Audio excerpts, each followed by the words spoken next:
রব্বুল আলামিন আরো ইরশাদ করেছে সূরা নূরের আয়াত নম্বর 55-তে, ওয়াদাল্লাহুল্লাযিনা আমানু মিনকুম ওয়া আমিলুস সালিহাত। আল্লাহ ওয়াদা করছেন। আল্লাহ কি করছেন? ওয়াদা, প্রতিশ্রুতি। ওয়াদা বুঝেন তো? মানুষ ওয়াদা খেলাপি করে, কখনো কখনো ওয়াদা করে, কিন্তু আল্লাহ রাব্বুল আলামিন যদি কাউকে প্রতিশ্রুতি দেন তো ওয়াদা খেলাপি করবেন? হ্যাঁ না, আমরা খেলাপি করছি, আমরা খেলাপি করছি। ইন্নাল্লাহ লা ইউখলিফুল মিআদ। আল্লাহ কখনো ওয়াদা খেলাফি করতে পারেন না। আল্লাহর ওয়াদা সত্য। এত স্পষ্ট কথা কোরআনে।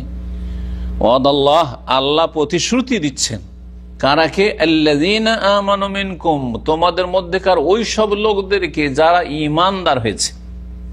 ঈমান মানে একটু আগে শুনলেন, কিন্তু ঈমান মানে বিশ্বাসের সাথে সাদরে গ্রহণ করে স্বীকৃতি দেওয়া, মেনে নেওয়া।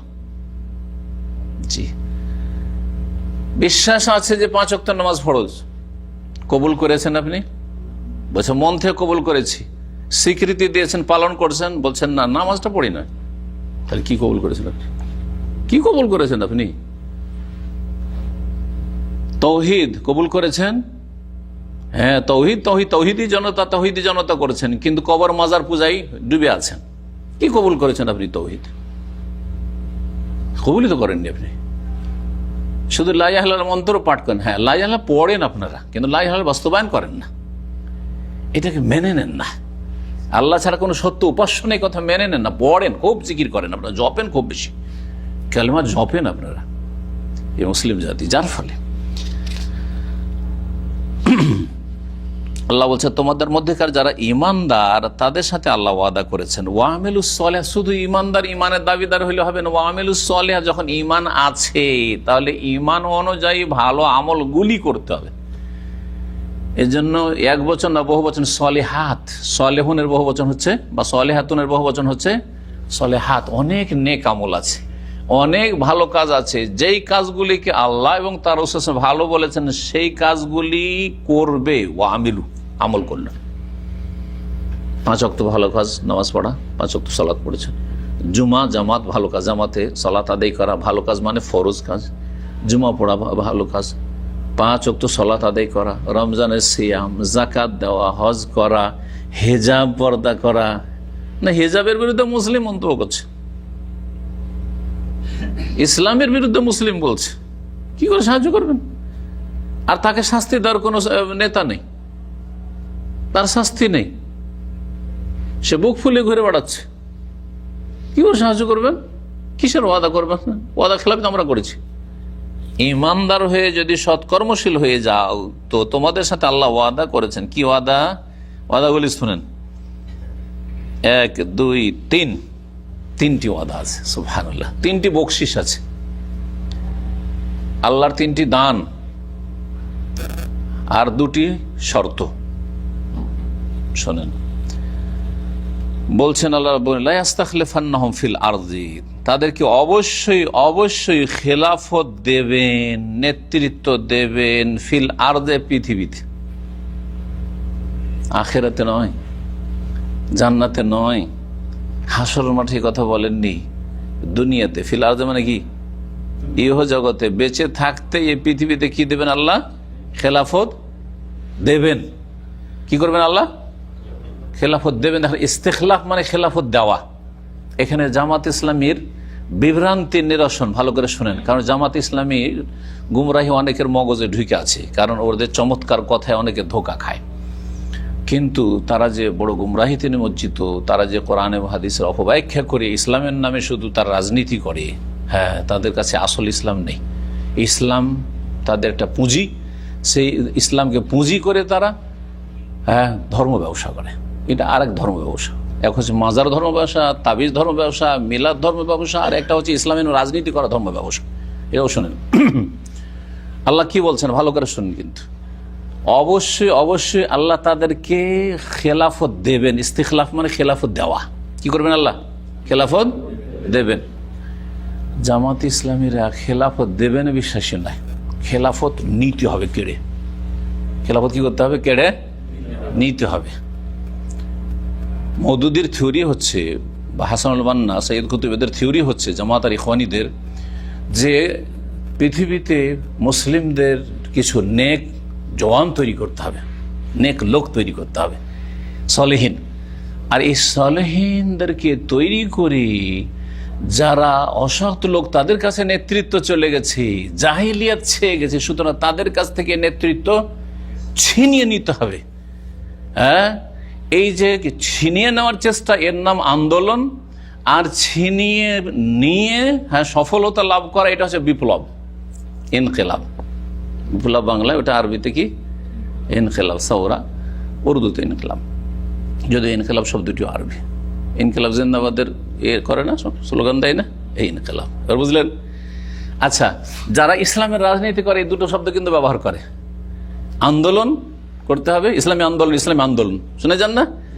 আর ইসলামী বিপ্লব ঘটাইতে হবে। ইসলামী আন্দোলন করে কি করতে হবে? ইসলামী বিপ্লব ঘটাইতে হবে। তার মানে যাদের কাছে নেতৃত্ব আছে তাদের কাছ থেকে কি করতে হবে? আমাদের কিছু লোক তৈরি হয়ে নেতৃত্ব কেড়ে নিতে হবে। আর কাড়ার জন্য যে প্রচেষ্টা চালানো, এটা হচ্ছে আন্দোলন। আর এই আন্দোলনের রেজাল্টটা হচ্ছে বিপ্লব। এই ইসলাম ব্যাখ্যা করে না এটা। এই কথা কখন আল্লাহ বলেননি। আচ্ছা, নবী সাল্লাল্লাহু আলাইহি ওয়াসাল্লামের সাহাবীরা নেতৃত্ব নেওয়ার জন্য দৌড়তেন না তাদেরকে নেতৃত্ব দেওয়া হলে পালাইতেন? একটু পড়াশোনা করেন তাহলে বুঝতে পারবেন। নেতৃত্বে যখন মানুষকে চাপানো হইতো তখন ভয়ে পালাইতেন যে আমি দায়িত্ব পালন করতে পারবো না, কিয়ামতে ফাঁসবো না, আমি আমার জবাব দেবো, এত লোকের জবাব আমি দিতে পারবো না।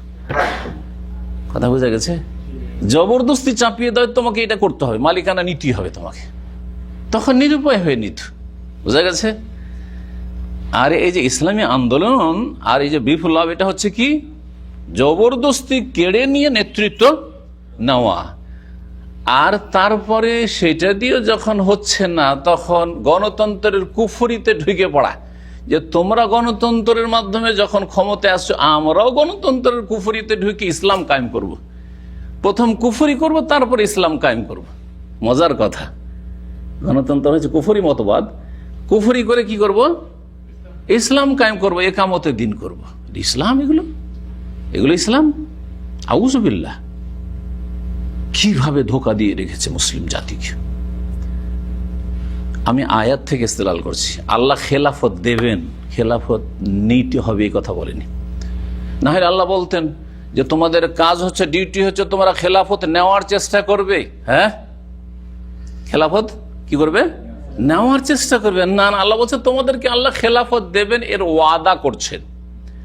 তাহলে এই যে খেলাফত আল্লাহ দেবেন, আরো তারপরে আরো দুটো বকশিস আসছে, এই যে তিনটা বকশিস দেবেন, এগুলি আল্লাহর পক্ষ থেকে বকশিস।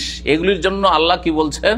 যে এগুলোর জন্য তোমাদেরকে কাড়াকাড়ি আর মারামারি করতে, আন্দোলন করতে, বিপ্লব ঘটাতে, এ কথা বলছেন না। কিন্তু ভালো করে বুঝেন, তিনটির নাম বকশিস, এটি আল্লাহর দান, তাই না? এই দান পাওয়ার জন্য করণীয় আল্লাহ বলে দিচ্ছেন। প্রথম দিকে আল্লাহ বলে দিচ্ছেন ঈমান এবং আমাল সালেহ। যদি একটা একটা করে দুটো ধরেন তাহলে দুটো হয়ে গেছে। কিন্তু ইমানদার হইতে হবে, তাহলে মুশরিক হইলে হবে না, মাজার পূজারি হইলে হবে না। ওইদিকে হিন্দুরা দুর্গা পূজা করে, তোমরা দরগা পূজা আর পীর পূজা করতে থাকবে, তোমাদেরকে আল্লাহ খেলাফত দেবেন না। ক্যান্সেল ওখানে।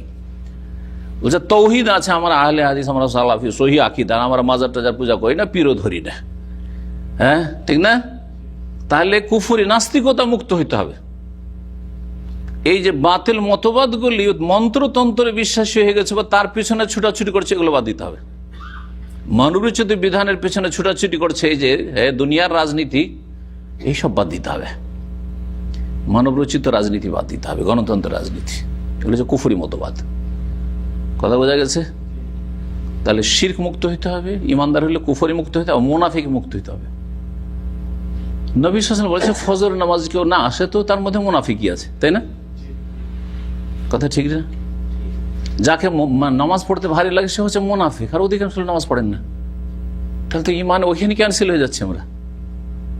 তারপরে আবার বলছেন ইমান যখন ঠিক হলো, মুনাফিকি মুক্ত, কুফরি মুক্ত, শিরিক মুক্ত, আলহামদুলিল্লাহ মুমিন হইতে পেরেছেন। তো মুমিন যে আপনি, এর বাস্তবায়ন করেন কিসের মাধ্যমে? আমিলুস সালিহ, নেক আমলগুলির মাধ্যমে। 5 ওয়াক্ত জামাত সহকারে নামাজ পড়েন, পাই পাই করে হিসাব করে জাকাত দেন, রোজা রমজানের রোজা মিস দিবেন না, হ্যাঁ, হজ প্রথম বছরই আদায় করেন, সৌদি আরবে 10 বছর থাকেন, 15 বছর থাকেন, এতদিনে হজ করার হুঁশ হয়েছে। এতদিন কি করছিলেন? বলছে গাড়ি বাড়ি করছিল, লক্ষ লক্ষ টাকা দিয়ে 5তলা 10তলা বাড়ি করেছে। কোথায় পল্লীগ্রাম ছিল, ঢাকা শহরে বাড়ি করেছে, কিন্তু হজ নসিব হয়নি। এদেরকে আল্লাহ খেলাফুদ্দিন বলেছেন ও আমিলুস সলেহাত করতে হবে। যেই বছর ঋণমুক্ত হয়েছেন ওই বছর হজ করতে হবে, এটা হচ্ছে আপনার আমল সলেহ। আপনার বাড়িতে হুকুমত কায়েম করেছে, আপনার স্ত্রীকে আপনি পর্দা করে গোটা দেশে আপনি ইসলাম কায়েম করবেন, সব স্বপ্ন কিসের দেখছেন আপনি? আপনার টাকনার ওপরে কাপড় উঠে দিতে পারেন না, দেখছেন না জামাতি নেতাগুলোকে আর নেতাদের ছেলেদেরকে দেখছেন না?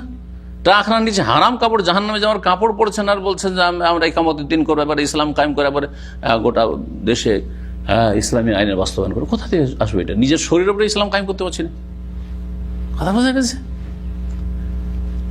আপনি যদি টাকনার ওপরে কেন হাঁটুর ওপরেও কাপড় পরেন, কে কি করবে? আপনার কিছু করবে? আমি জুব্বা পরি আর পাঞ্জাবি পরি, কারো কিছু করার আছে? কিচ্ছু করার নেই কারো। তো আমার শরীরের উপর আমি ইসলামী হুকুমত কায়েম করতে পারি না, আর যদি আপনাদের উপর কায়েম করতে চাই আর 15 কোটির উপর কায়েম করতে, কি করে কায়েম হবে?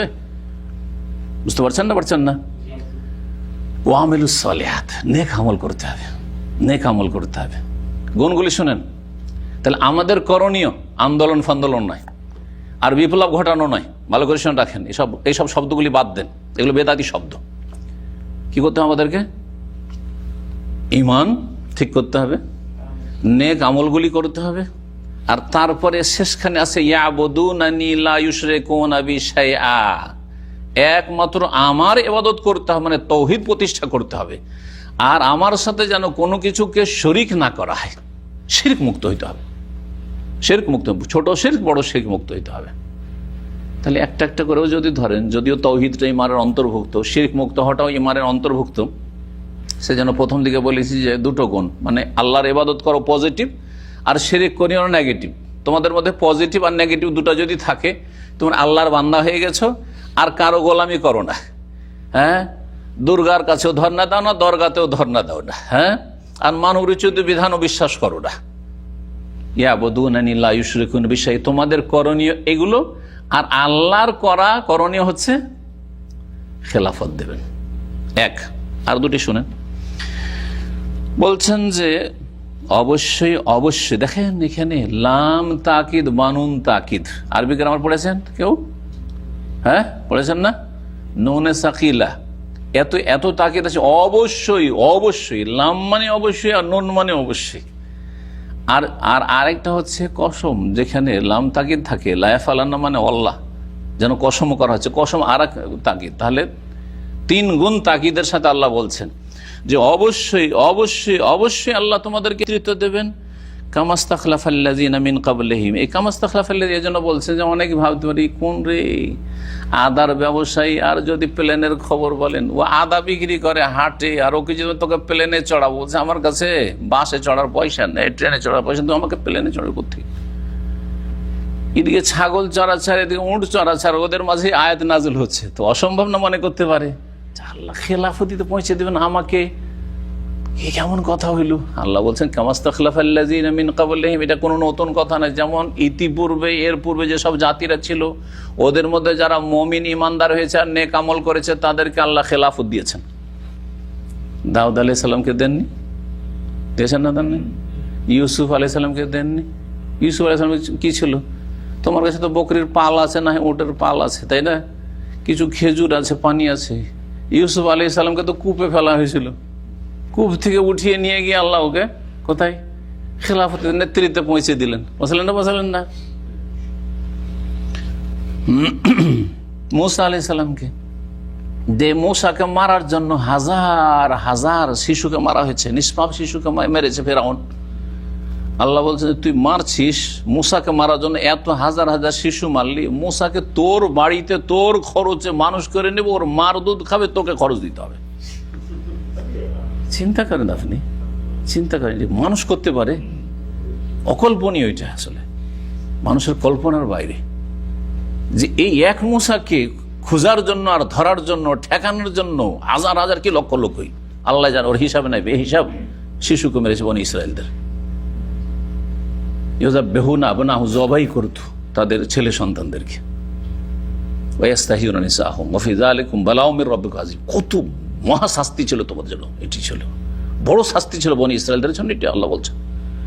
কত শাস্তি পেতে হয়েছে, কিন্তু মূসাকে ঠেকাইতে পারেনি, অন্য কোথাও লুকিয়ে মানুষে বড় হওয়ার পরে বড় একটা শক্তি নিয়ে সে ফেরাউনকে দমন করেছে, তাও না, তাই না?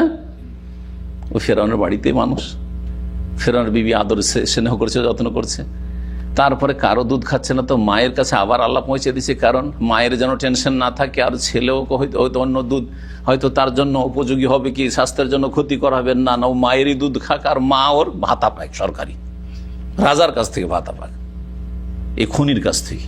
সুবহানাল্লাহ, কল্পনা করা যায়? আল্লাহ বলছেন কামাস্তাখলাফাল্লাযী মিন ক্বাবলি, ও আল্লাহ কোত্থেকে করবেন আল্লাহ জানেন, কিভাবে তোমাদেরকে খেলাফত দেবেন, তোমাদের বকরির পাল থেকে আর উটের পাল থেকে, ওটা আল্লাহ জানেন। ঠিক, কখনো অসম্ভব কিছু মনে করবেন আল্লাহর কাছে।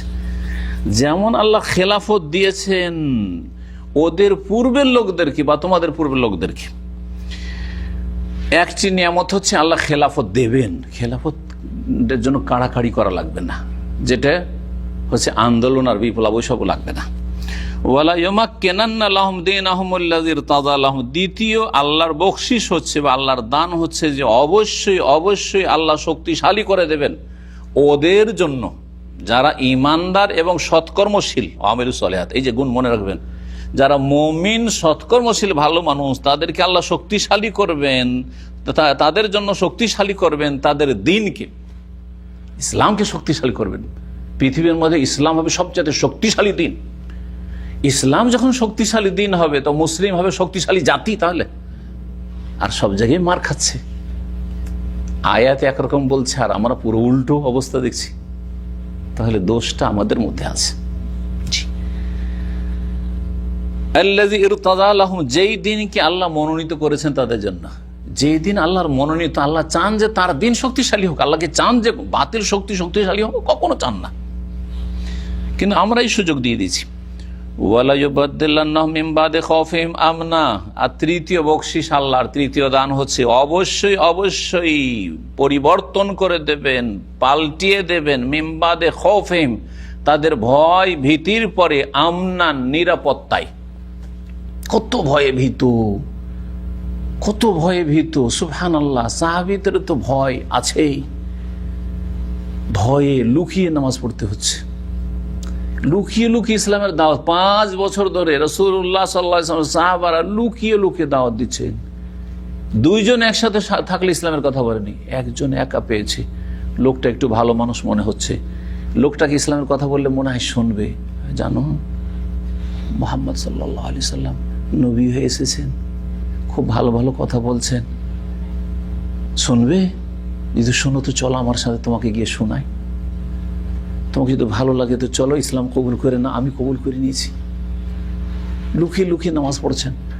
জি, তারপরে তাদের নির্যাতন বরদাস্ত না করতে পেরে হাবাসা চলে যেতে হিজরত করে, প্রথম হিজরত, আবার মদিনা হিজরত করে, এমনকি রাসূলুল্লাহ সাল্লাল্লাহু আলাইহি ওয়াসাল্লাম, আবু বকর হিজরতের সময় সরাসরি বেরিয়ে আসতে পারছেন না। আপনি হয়তো আপনার দেশ ত্যাগ করছেন, তো সরাসরি দেশ ত্যাগ করে চলে আসেন, আমি আর দেশে থাকবো না, অন্য দেশে চলে যাব, অথবা আমার এই ডিস্ট্রিক্টে থাকবো না, অন্য ডিস্ট্রিক্টে চলে যাব।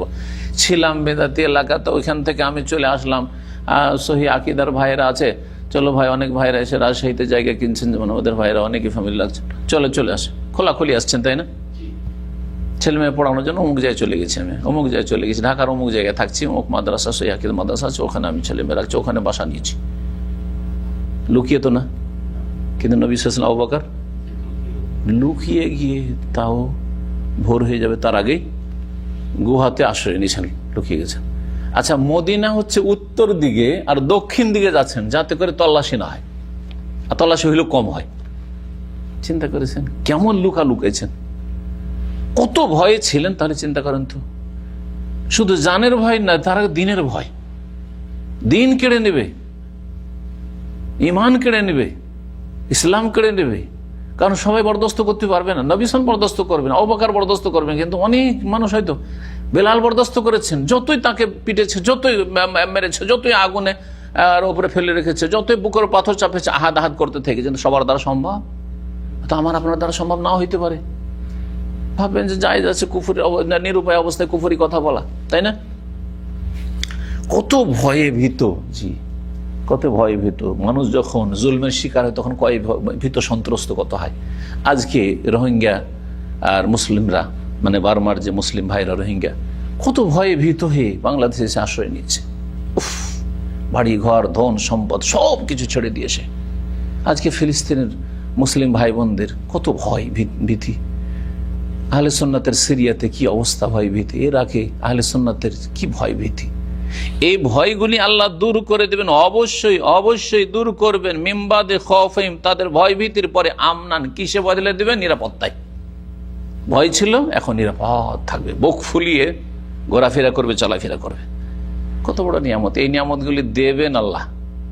করতে হবে কি? ইয়াবুদুনানি লা ইউশরিকুনা বি শাইআ, আমার ইবাদত করে আমার সাথে যেন কোনো কিছুকে শরীক না করা হয়, কোনো কিছু শরীক না করা হয়। মুসলিমেরা পীর পূজা ছেড়ে দিক, মুসলিমেরা মাজার পূজা ছেড়ে দিক। মসজিদগুলো যেমন সৌদি আরব থেকে নিশ্চিহ্ন করে দেওয়া হয়েছে, সৌদি আরব আল্লাহ ছাড়া কাউকে সেজদা করা হয় না, তেমন ভারত, বাংলাদেশ, পাকিস্তান আল্লাহ ছাড়া বাকি সেজদাগুলি বন্ধ করে দিক। হিন্দুদের ধর্মের স্বাধীনতা আছে, তাদের অমুসলিমদের ধর্ম পালনের স্বাধীনতা আছে। মুসলিমদের এই স্বাধীনতা নেই যে মুসলিম হওয়ার পরে মাজার পূজা করবে, শিরক করবে, এই স্বাধীনতা নেই। দুটোতে পার্থক্য আছে। লায়েক রাহাফির দিনটা অমুসলিমদের ক্ষেত্রে, কথা বুঝছেন না? দিনের ক্ষেত্রে জবরদস্তি নেই। এটা কার ক্ষেত্রে? অমুসলিমকে বাধ্য করে আপনি মূর্তি পূজা ছাড়াইতে পারেন না আপনি। হ্যাঁ, তাদের ধর্মীয় স্থান আক্রমণ করতে পারেন না আপনি, তাদের চার্চ ভাঙতে পারেন না আপনি, তাদের মন্দির ভাঙতে পারেন না আপনি। তাদের ধর্মীয় স্বাধীনতা দিতে হবে। কিন্তু মুসলিম মুমিন তার মানে আল্লাহকে সিজদা করবে। জি, সে ইবাদত করে মসজিদে, তার ইবাদত মাজারে নেই। জি, এবং সেটা সরকার বাধ্য করবে, ফরজ। জি, বাধ্য।